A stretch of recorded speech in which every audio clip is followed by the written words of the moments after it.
আমাদের মূল লক্ষ্য যুব সমাজকে এগিয়ে নিয়ে যাওয়া, আর সেই লক্ষ্যেই আমরা কাজ করে যাচ্ছি। আমরা এলাকাবাসী সকলের সহযোগিতা কাম্য করি। আপনাদের সহযোগিতার মাধ্যমেই আমরা আমাদের এই এলাকার ছাত্র যুব সমাজকে এগিয়ে নিতে পারবো। একদম সকলের সহযোগিতা, কারণ আপনাদের সকলেরই সন্তান আছে। আপনারাও চান আপনাদের সন্তান সুন্দরভাবে বেড়ে উঠুক, সুন্দরভাবে হিসেবে গড়ে উঠুক। আর খেলাধুলা বিকল্প নেই, কারণ খেলাধুলার পাশাপাশি পড়ালেখার পাশাপাশি খেলাধুলা অতি প্রয়োজন আমাদের এই সমাজ থেকে। এখন খেলাধুলা ধরতে গেলে উঠে গিয়েছে, নেশার দিকে ছেলেরা আসক্ত হয়ে পড়েছে। এর থেকে উত্তোলন করার একমাত্র উপায় হচ্ছে খেলাধুলা।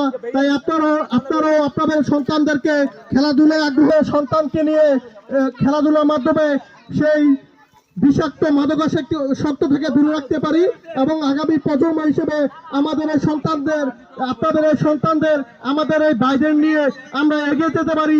এই কাম্য বলে আমার কথা শেষ করছি।